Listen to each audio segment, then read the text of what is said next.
애굽 왕이 히브리 산파 십브라라 하는 사람과 부하라 하는 사람에게 말하여 이르되 너희는 히브리 여인을 위하여 해산을 도울 때에 그 자리를 살펴서 아들이거든 그를 죽이고 딸이거든 살려두라.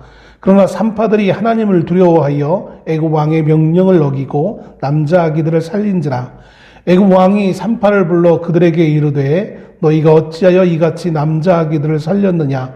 산파가 바로에게 대답하되 히브리 여인은 애굽 여인과 같지 아니하고 건장하여 산파가 그들에게 이르기 전에 해산하였더이다 하매 하나님이 그 산파들에게 은혜를 베푸시니 그 백성은 번성하고 매우 강해지니라. 그 산파들은 하나님을 경외하였으므로 하나님이 그들의 집안을 흥왕하게 하신지라. 그러므로 바로가 그의 모든 백성에게 명령하여 이르되 아들이 태어나거든 너희는 그를 나일강에 던지고 딸이거든 살려두라 하였더라. 아멘.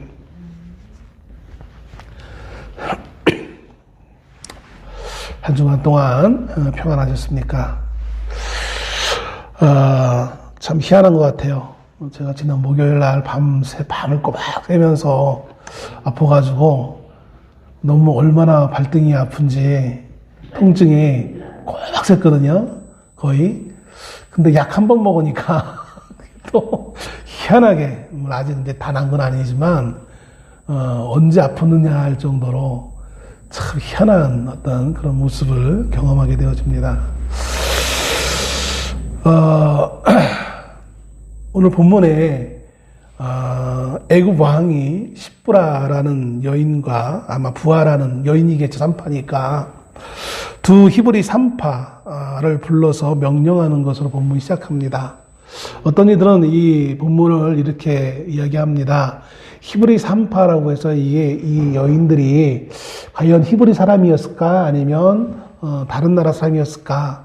여러 가지 이제 그걸 가지고 학자들은 서로 이제 내 말이 맞다, 네 말이 맞다 서로 이렇게 논증을 하는데 사실 그건 중요하지 않아요. 굳이 중요한 거를 찾으려면 찾을 수도 있긴 있지만 그러나 본문에서 말하고 있는 의도를 이해하기에 있어서 그것이 같은 이스라엘 민족이든 아니든 간에 그것은 그렇게 그렇게 그다지 크게 영향을 미치는 것 같지는 않습니다. 중요한 것은 아무튼 히브리 산파 두 사람, 아마 이제 산파가 이 두 사람만은 아니었을 것 같아요. 그럼에도 불구하고 아마 이들이 그래도 많은 큰 역할을 하는 사람들이었기 때문에 특별히 두 여인을 불러서 왕이 한 가지의 명령을 이렇게 아주 매우 파격적인 명령을 내리는 그 장면을 기록해주고 있는 것을 봅니다. 그리고 사실 이 장면은 이성적으로 본다면 이해할 수 없는 너무나 잔인한 어떤 그런 명령인 것을 보게 되어집니다. 지금 저희 집사람이 늘 요즘 관심을 가지고 유튜브를 통해서 늘 뉴스의 길을 아주 그냥 쫑긋하고 있는데 지금 이스라엘과 하마스의 전쟁을 아주 예의주시하면서 늘 아파하고 있습니다.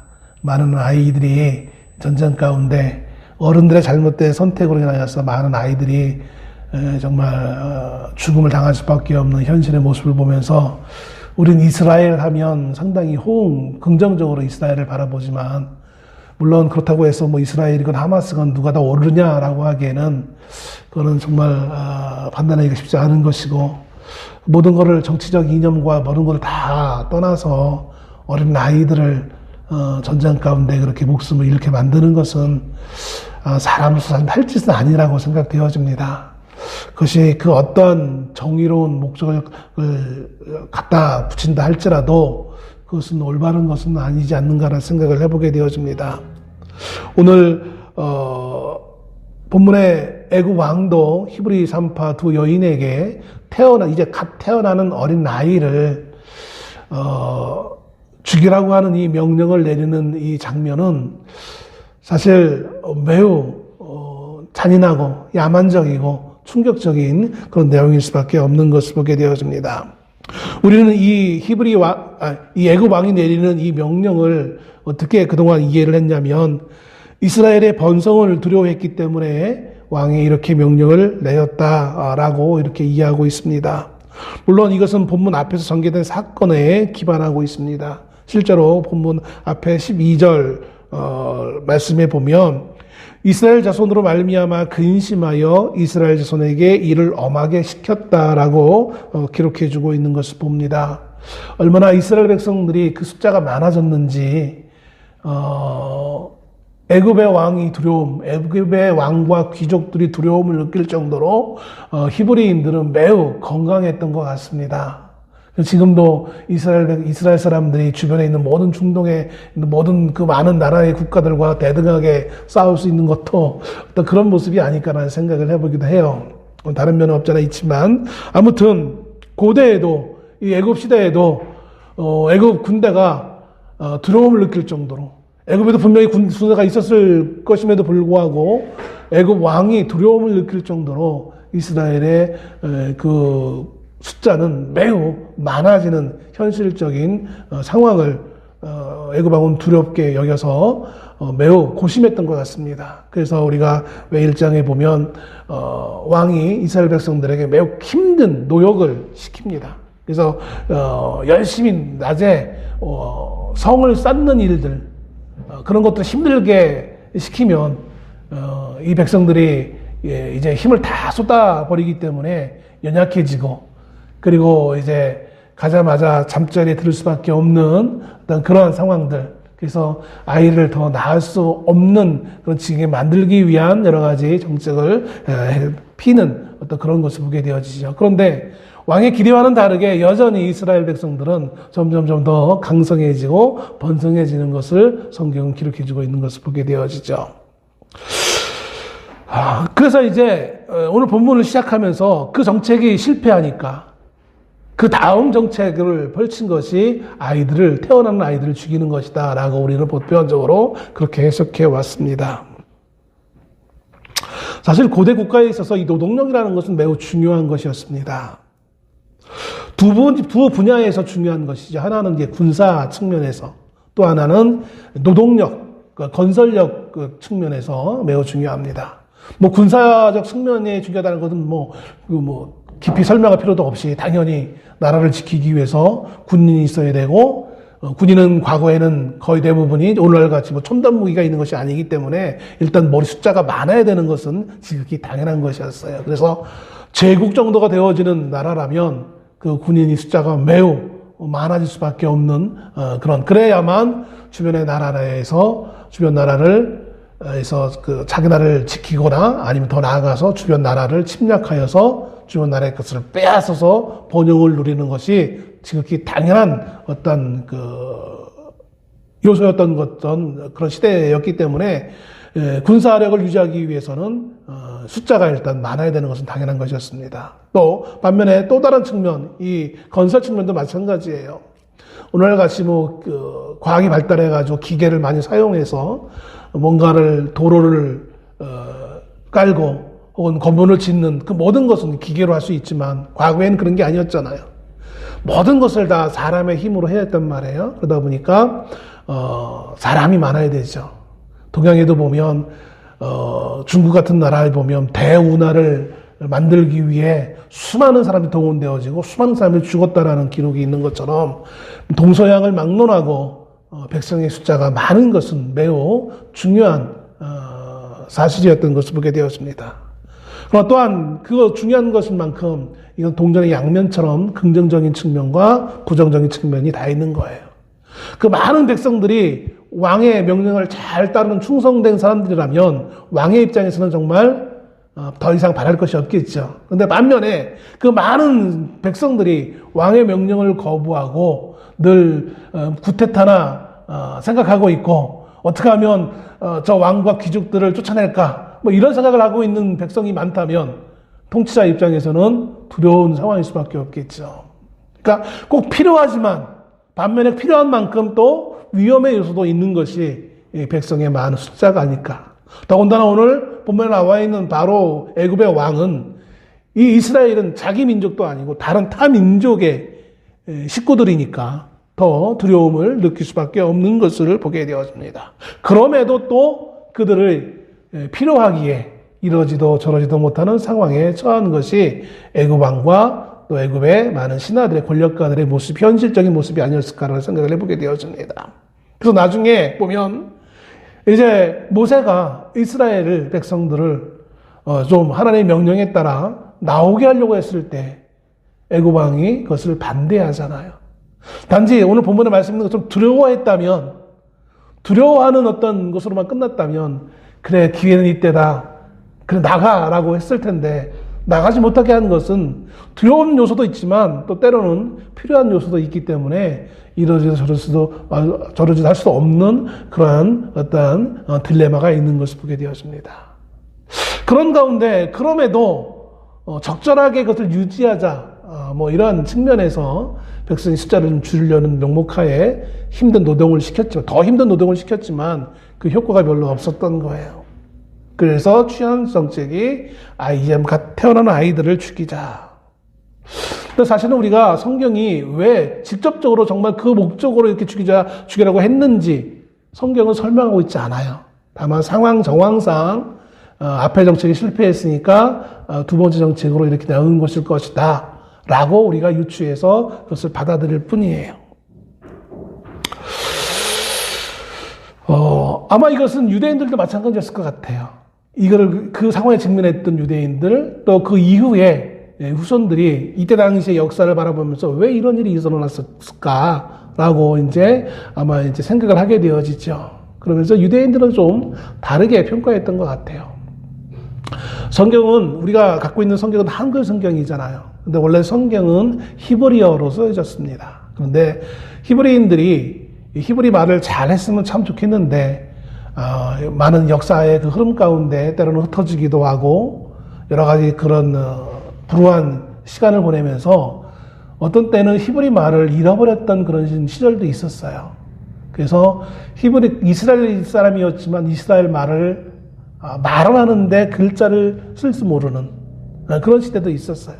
그래서 나중에 예수님 당시에도 아람어를 주로 많이 사용했습니다. 왜 우리도 그 국어 같은 거를 보면 한자를 학교에서 가르쳐야 된다, 아니다라고 이렇게 논쟁을 하면서 한자를 가르쳐야 된다라고 주장하는 분들 중에 그 여러 가지 근거를 두면서 하는 말이 그거잖아요. 우리 한국말에는 많은 한자어가 있기 때문에 한자어를 가르쳐야 된다라고 말을 한다는 것이죠. 그래야 정확하게 의사전달을 할 수 있다라는 거예요.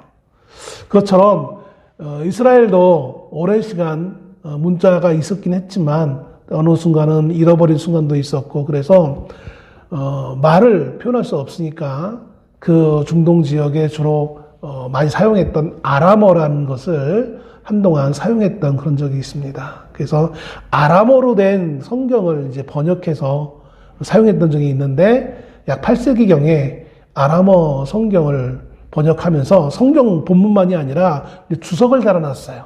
그래서 지금 우리가 갖고 있는 성경도 사실 두껍지만 훨씬 2배 이상 두꺼운 그 주석을 달아놓은 성경책을 사용한 적이 있는데 그 주석에 이 상황을 이렇게 해석을 한 그런 주석이 있다고 합니다. 하루는 애굽 왕이 꿈을 꿨대요.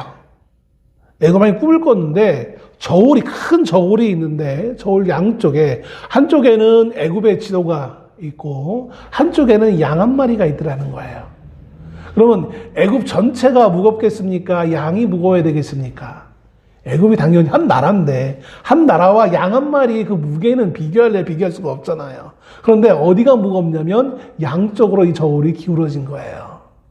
애굽 왕이 꿈을 꾸고 나서 이게 뭘 의미하는 걸까 궁금해했다는 거예요. 그래서 이제 궁정 마법사 둘을 부릅니다. 이름까지 나오던데 야네스와 얌브레스라는 사람을 불러서 자기가 꾼 꿈을 들려주면서 이 꿈의 의미가 뭔지 좀 해석을 해다오 이렇게 왕이 명령을 했습니다.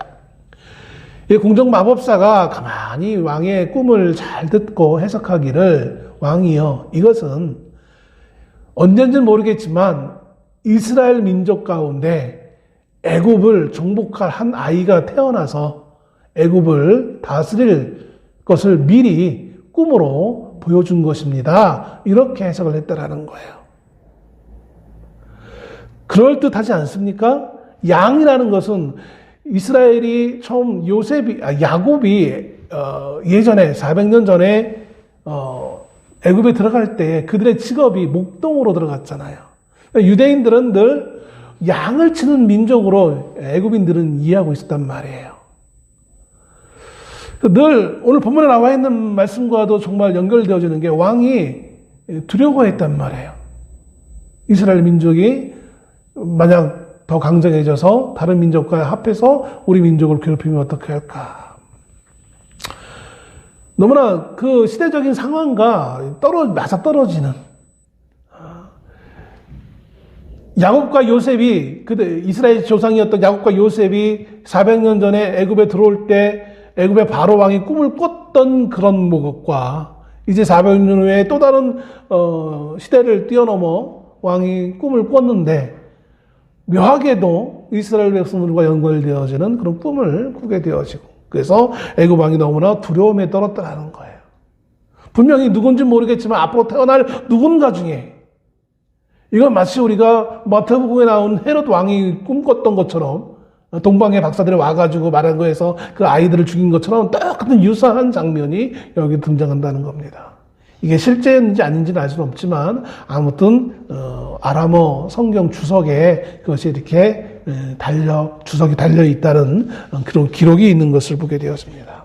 아무튼 그 해석을 듣고 이 애굽왕이 고민을 하다가 이 아이들을 죽이는라는 명령을 내렸던 것이다라고 유대인들은 해석을 했다라는 그런 기록이 있는 것을 보게 되었습니다.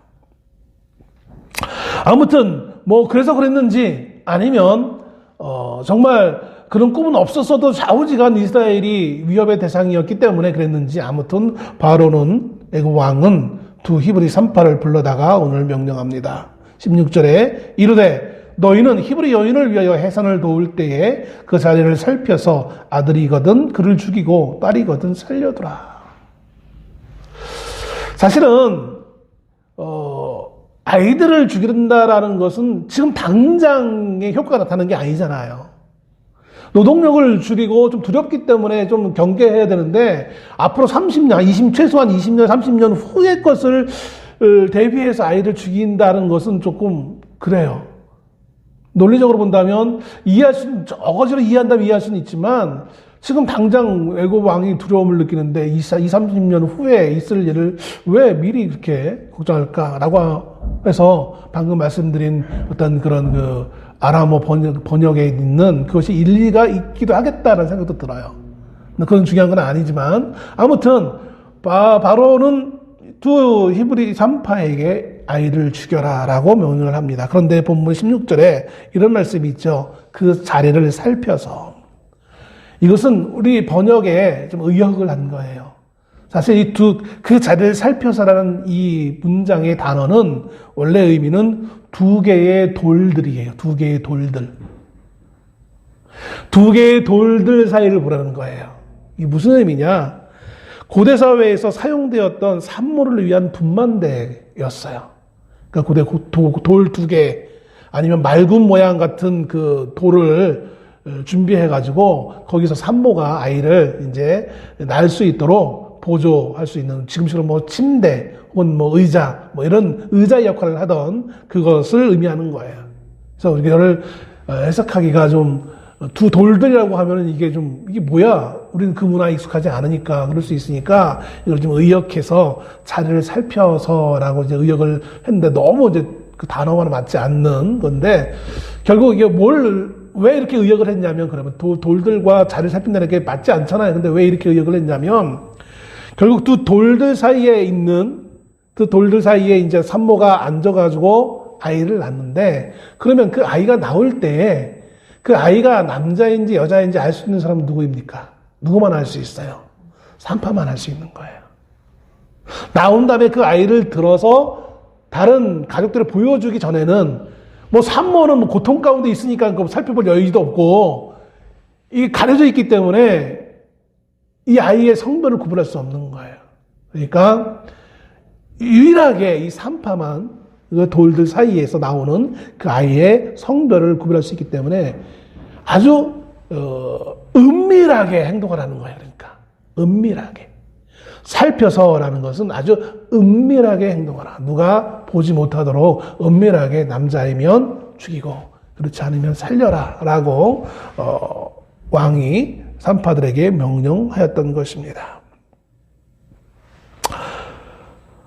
이렇게 은밀하게 진행되어져야 될 왕의 명령, 이제 왕의 명령이 떨어졌으니 뭐 지금도 우리가 뭐 직장이나 어떤 사회생활을 할 때 나보다 직급이 높은 사람이 어떤 것을 하라고 하면 명령이 떨어지면 반드시 해야 되잖아요.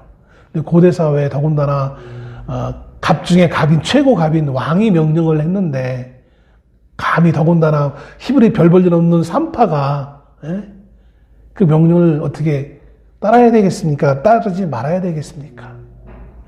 윤리상 어떻게 그럴 수 있어요? 우리가 누가 쉽게 이렇게 얘기할 수 있겠어요?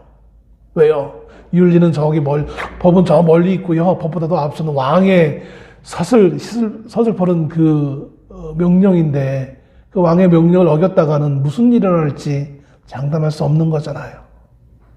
우리는 누구나 쉽게 내가 경험하지 않은 것을 남의 경험하고 있는 것에 대해서 너무 쉽게 판단하기가 쉬워요. 당연히 그건 윤리적인 선택을 해야지. 당연히 그러면 안 되지. 우리는 쉽게 말할 수 있어요. 내가 아니니까. 사실 이 산파들의 입장에서는 이건 매우 위기 상황이었습니다. 왕의 명령을 따를 것이냐 따르지 않을 것이냐는 자기의 목숨과 연관되어지는 그런 것이었을 것입니다. 그럴 때 이 여인들은 어떻게 결정을 하게 되어집니까? 17절에 이렇게 말씀을 기록하고 있습니다. 그러나 산파들이 하나님을 두려워하여 애굽 왕의 명령을 어기고 남자 아기들을 살린지라. 산파들이 왕의 명령을 어겼습니다. 근데 그 명령을 어긴 이유가 뭐였습니까?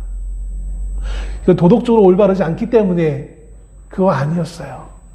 아마 오늘날의 도덕적 관점에서 본다면 그렇게 말해야 되는 것이 지극히 합리적인 것일 거예요. 마땅할 거예요. 사람이라면 당연히 어떻게 그럴 수 있어 라고 말하는 것. 그렇게 말해야 되는 것이 정답이겠죠. 그런데 이 산파들은 오늘날 학교에서 막 가르쳐주고 있는 도덕 때문에 그런 것이 아니라 무엇 때문에 그랬다고요? 하나님을 두려워했기 때문이라는 거예요. 왕의 명령을 거역할 수밖에 없었던 가장 중요한 이유는 아이들이 물론 불쌍하기도 했겠죠. 내가 사람으로서 이것은 해서는 안 된 일이야. 당연한 것이겠죠. 그러나 그 무엇보다 더 앞선 것은 무엇이냐면요. 하나님을 두려워했기 때문이라는 사실인 것입니다. 18절에 애굽 왕이 산파를 불러 그들에게 이르되 너희가 어찌하여 이같이 남자 아기를 살렸느냐. 사실 이 산파들은 하나님을 두려워해서 행동을 하긴 했어요. 그런데 문제는 그 이후에 왕이 그 책임을 물을 때 어떻게 하겠느냐는 거예요. 하나님을 두려워해서 내가 해서는 안 될 짓을 안 했는데 우리는 그렇게 하잖아요. 때로는 그래 이건 내가 믿음의 양심에 따라 이렇게 하면 안 돼. 그래서 했어요. 근데 행동은 했는데 문제는 그 책임을 물을 때 우리는 어떻게 해야 되겠느냐는 거예요. 우리 행동은 이미 행동을 했고 그에 따른 책임을 물을 때 우리는 어떻게 해야 되겠습니까? 짧은 시간이었겠지만 이 히브리 산파들은 매우 고민을 했을 것 같습니다. 고민을 하던 이 히브리 산파들이 왕에게 이렇게 말을 합니다. 19절에 산파가 바로에게 대답하되 히브리 여인은 애굽 여인과 같이 아니하고 건장하여 산파가 그들에게 이르기 전에 해산하였더이다. 이게 지혜예요. 이게 하나님 주신 지혜예요. 근데 사실 이게 논리적으로 본다면 이게 정말 그럴까라고 할 수밖에 없는 것은 사실 있어요. 그럼에도 불구하고 이게 지혜였어요. 이 히브리는 너무나 건강하여서 이제 아이가 곧 나올 것 같습니다라는 말을 들으면, 왜냐하면 아이가 나올 때 산파라고 해서 계속 거기 옆에 붙어 있을 수는 없잖아요. 그죠? 언제 나올지 모르니까. 그래서 이제 나올 때쯤 되면 보편적으로 산파가 가는 거란 말이에요. 산모에게. 그래서 이제 나올 것 같습니다라고 해서 그 소리를 듣고 가면 이게 참 희한하게도 이 히브리 여인들은 건강했기 때문에 아주 그냥 쉽게 이미 산파의 도움 없이도 이미 나왔습니다. 그러니 이미 내가 갔을 때는 다 나와서 이미 가족들이 이 아이가 남자인지 여자인지 다 분별이 됐고, 왕은 은밀하게 죽이라고 했는데 은밀하게 죽일 수 없잖아요. 다 알았는데.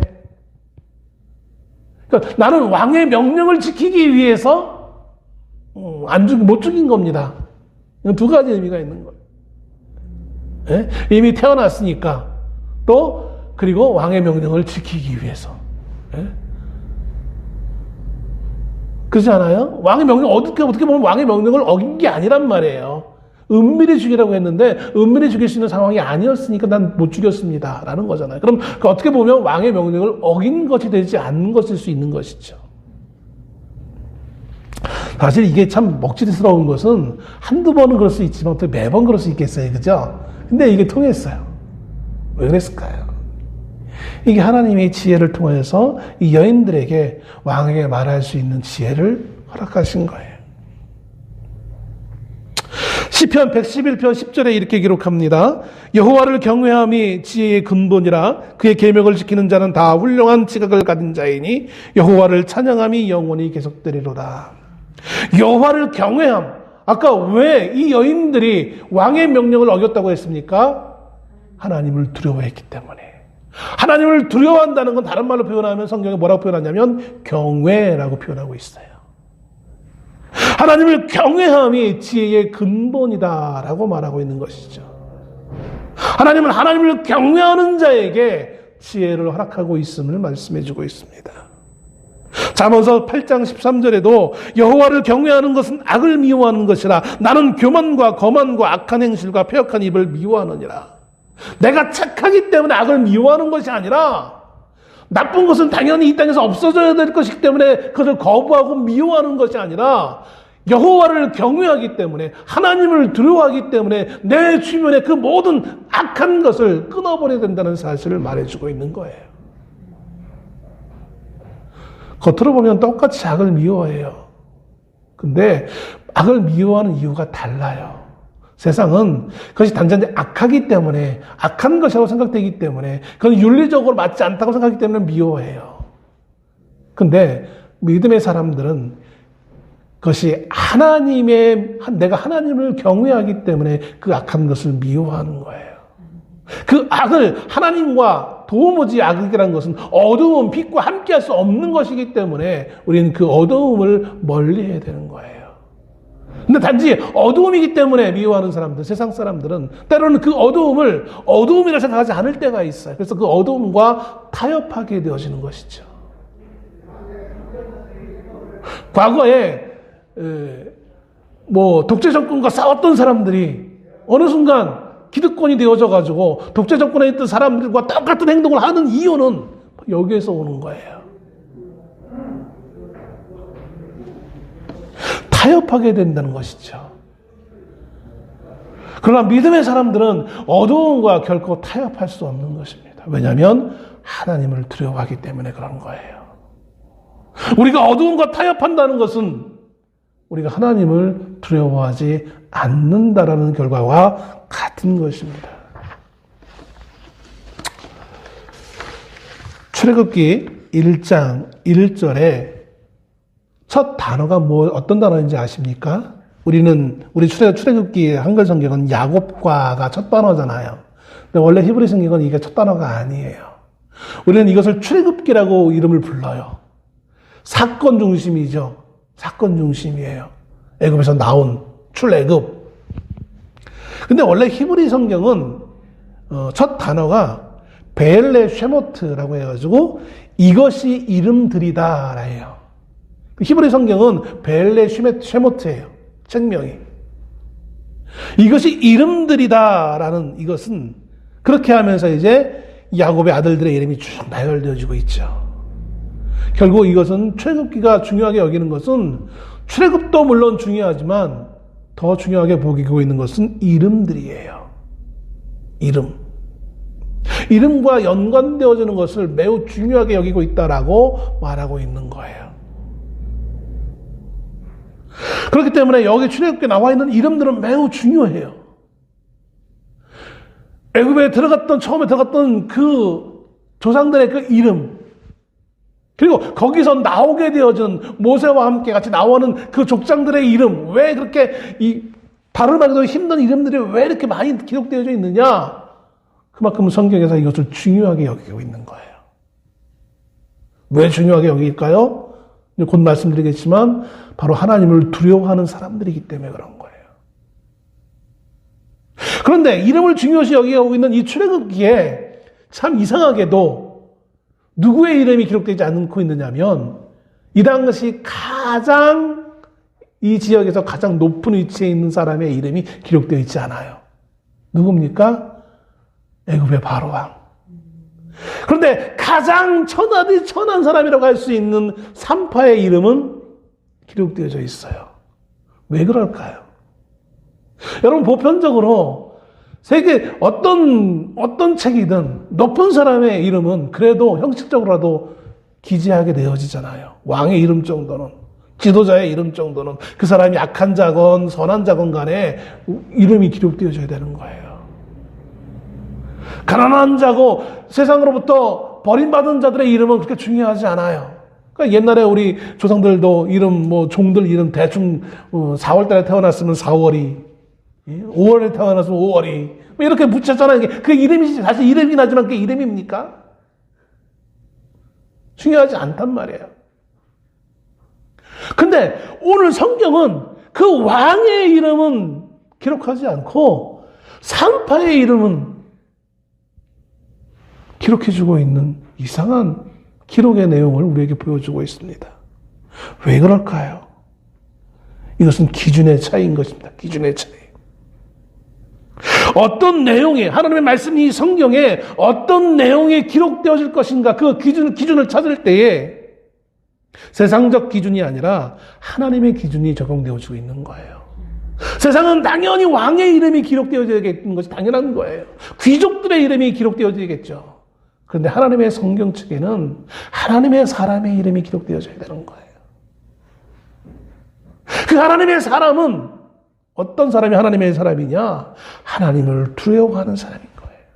그 신분이 비록 산파에 불과하지만 그가 하나님을 두려워했기에 세상으로부터는 어느 누구도 인정받지 못하는 위치에 있는 사람이지만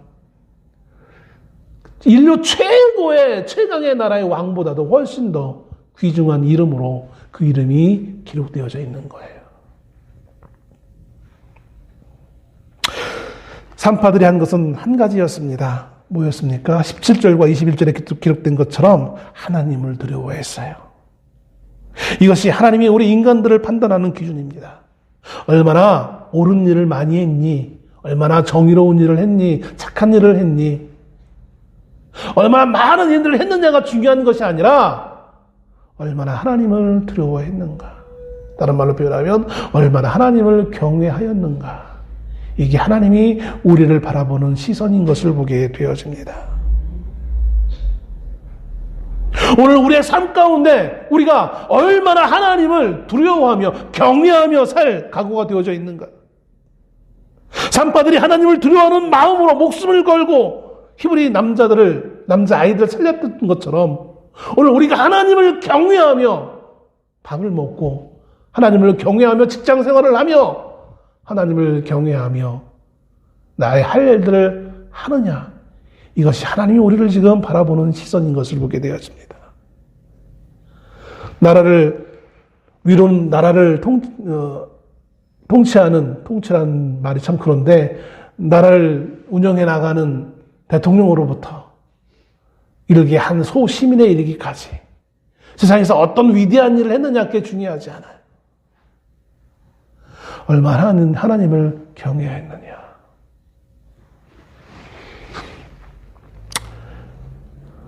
8절에 이렇게 말씀을 하고 있습니다. 요셉을 알지 못하는 새 왕이 일어났다라고 기록하고 있어요.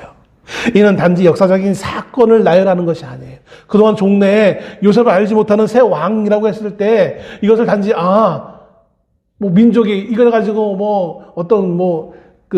유튜브나 이런 SNS나 이런 데 서로 이걸 가지고 이 왕이 누구냐 서로 설랑설레하고 만들 다툼인들이 있어요. 세상의 왕이 실제로 누구였느냐 막 하면서 그걸 알아야 우리가 더 정확하게 이걸 이해할 수 있어. 그렇지 않아요. 역사적 단지 사실을 가르쳐주기 위해 새 왕이 일어났다라고 하는 그런 측면도 없지 않아 있을 수도 있겠지만 더 중요한 건 뭐냐면요. 하나님을 믿지 않는 세대를 말하고 있는 거예요. 다른 말로 표현하면 하나님을 경외, 더 이상 하나님을 두려워하지 않는 현실을 말해주고 있는 거예요. 하나님이 하신 일을 알지 못하는 세상을 은유적으로 비유하고 있는 거예요. 이 부분에서 요셉은 하나님을 상징하고 있습니다. 요셉이 하나님은 아니지만 요셉이 과거에 바로 왕의 꿈을 해석하면서 이제 죽을 수밖에 없는, 재난으로 인해서 죽을 수밖에 없는 그 모든 민족들을 살리는 그 역할을 중점적으로 했던 것처럼, 그래서 그 하나님의 역사하심을 요셉을 통해 보여주었는데, 그래서 그 요셉이 바로 하나님을 상징하는 데로 사용되어지는 거예요. 요셉을 알지 못한다는 것은 하나님이 하신 일을 알지 못하는 것이고, 그리고 그것은 하나님을 더 이상 경외하지 않는 시대가 되었다는 것이죠. 여러분, 오늘 우리는 어떠합니까? 하나님을 예배한다고 하면서 하나님을 두려워하고 있습니까? 하나님을 경외하고 있습니까? 내가 어떤 일을 하는 데 있어서 그 하는 행동의 그 원인이 하나님을 두려워하기 때문에 하는 것입니까? 아니면 단지 내가 내 목적을 이루기 위해서, 내 뜻을 이루기 위해서 그렇게 행동하고 있는 것은 아니겠습니까? 이스라엘의 강함은, 이스라엘의 번성은, 부유함은 그들에게 자랑이 될 수 없었어요. 그런데 아마 그들 스스로 그들이 그렇게 번성해짐을 어쩌면 그들은 자랑했을지 몰라요.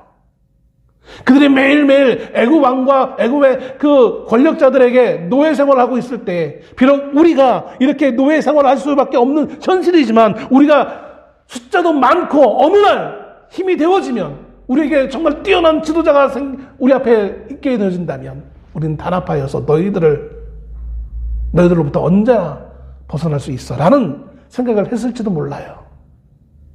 왜냐하면 그들은 강해질 수 있는 가능성이 있기 때문에. 기본적으로 숫자가 많으니까, 너희보다 우리가 숫자가 더 많으니까 지금이야 어쩔 수 없지만 우리가 능히 너희를 이길 수 있는 때가 올 거야. 오늘 성경에는 계속해서 그 부요함, 강성함을 얘기합니다. 물론 이건 하나님의 은혜예요. 하나님의 은혜라고 분명히 표현하고 있어요. 그런데 그 번성함 자체가 중요한 것은 아니라는 거예요. 번성함이 우리가 자랑할 것이 아니라 사실 뭘 자랑해야 되냐면 하나님의 은혜를 자랑해야 되는 거예요. 하나님의 은혜 때문에 번성해진 거잖아요. 근데 우리가 자랑하는 것은 하나님의 은혜가 아니라 우리의 부요함과 번성함을 자랑하는 거예요.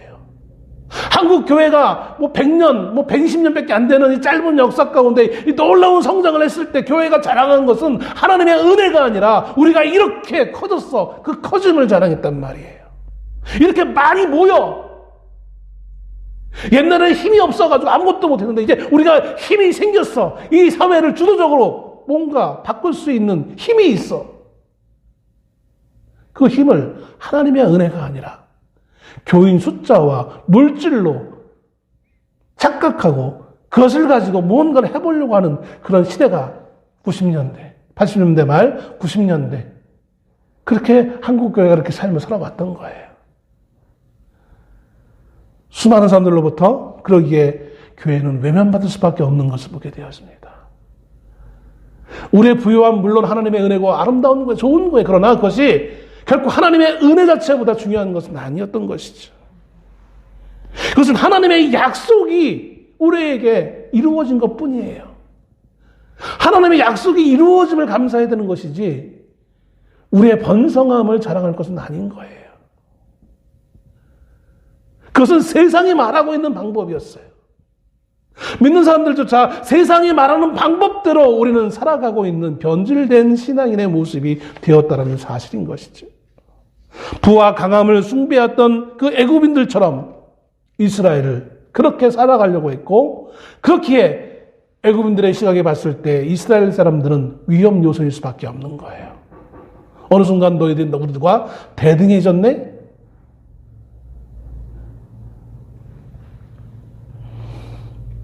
사람들은 하나님을 보지 못하고 번성함만 바라봅니다. 세상은 자신의 것을 지키기 위해 하나님을 대적합니다. 그러기에 우리는 물론 세상과 싸우기 싫어서 하기보다는 우리의 원래의 모습은 하나님의 은혜를 말해야 될 위치에 있는 사람들이기에 하나님의 은혜와 하나님의 약속의 이루심을 말해야 되는 것이지 우리의 번성함과 우리의 이룸을 자체를 그렇게 자랑하고 좋아할 위치에 있는 이들은 아니라는 거예요. 우리의 기준은 세상의 기준이 아니라 하나님의 기준에 맞춰야 되는 거예요. 같지 아니하고 히브리 여인은 애굽 여인과 같지 아니했다라는 이 말은 단지 이 여인들이 건강해서 아이를 잘 낳았다는 그 사실을 설명하는 것이긴 하겠지만 그런 하나님이 이 본문의 말씀을 통해 우리에게 또 다른 은유적으로 설명하고 있는 말씀은 이 같지 않은 것은 단지 육체의 건강함만을 말하고 있는 것이 아니라 우리의 삶의 기준이 세상과 같지 않아야 된다는 거예요. 세상을 상징하고 있는 그 애굽과 같으면 안 된다는 것을 애들로 우리에게 지금 교훈하고 있는 거예요. 이미 이루어진 그 사건을 통하여서 하나님은 또 다른 교훈을 우리에게 하고 있는데 우리의 기준이 결코 세상과 같은 기준을 가지고 살아면 안 된다는 사실을 말해주고 있는 거예요. 모르겠습니다. 제가 나이는 어린 건 아니지만 하여튼 좁은 소면에 봤을 때 요즘 들어 참 걱정스러운 것은 한국 사회가 역사적 의식이 참 너무나 이런 모습으로 흘러가야만 하는가라는 참 고뇌를 할 수밖에 없는 그런 시간도 참 많은 것 같아요.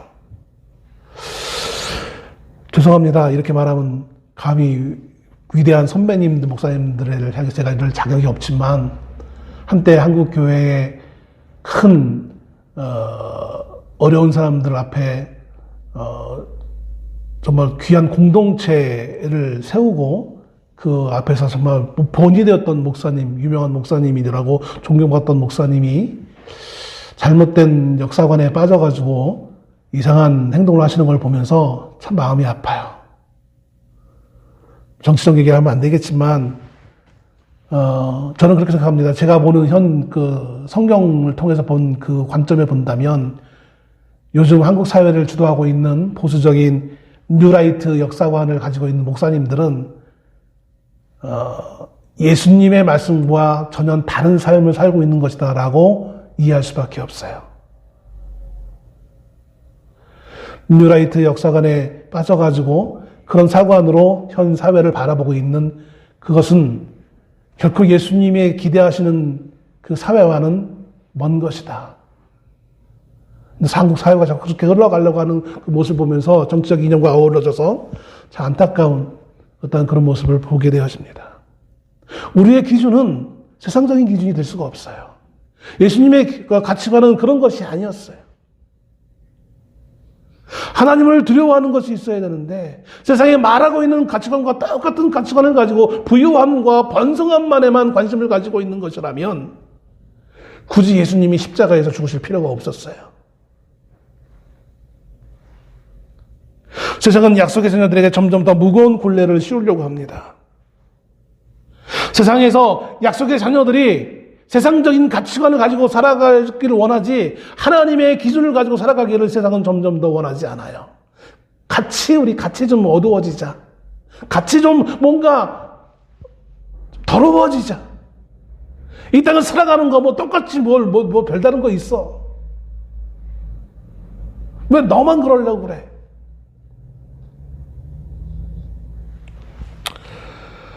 잘못을 해도 어느 누구도 그 잘못에 대한 책임을 지지 않으려고 하는 그런 시대. 예수님은 우리의 잘못을 대신 지시기 위해 모든 죄를 지고 십자가를 지셨어요. 젊은이들이 죽어도 그에 대한 어느 누구도 책임을 지지 않으려고 하는 젊은 한 병사가 억울하게 죽음을 당해도 그에 대해서 책임을 지지 않는 군대. 그것이 과연 하나님이 기대하는 사회일까? 그런 세상일까? 정말 하나님을 두려워한다면 감히 어떻게 그렇게 할 수 있을까? 하나님이 살아계신다는 사실을 믿는 사람이라면 어떻게 그렇게 할 수 있을까?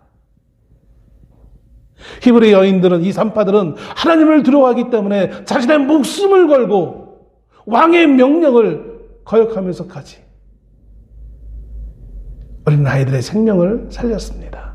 단지 인류애 때문이 아니에요. 진보주의자들은 이것을 인류애로 애둘러 설명할지 모르겠지만 그건 잘못된 설명이에요. 아이가 불쌍하기 때문이 아니에요. 불쌍한 것이 없지 않아 있긴 있지만 그러나 더 중요한 것은 하나님을 두려워했기 때문인 거예요. 여러분, 우리의 삶에 얼마나 하나님을 두려워하는 마음이 있습니까? 같지 않고를 성경은 우리에게 말씀해 주고 있습니다. 우리는 세상과 같지 않아요. 비록 우리의 육체가 이 세상 가운데 살고 있지만 결코 우리는 세상과 같지 않은 기준을 가지고 살아가야 될 존재인 것입니다.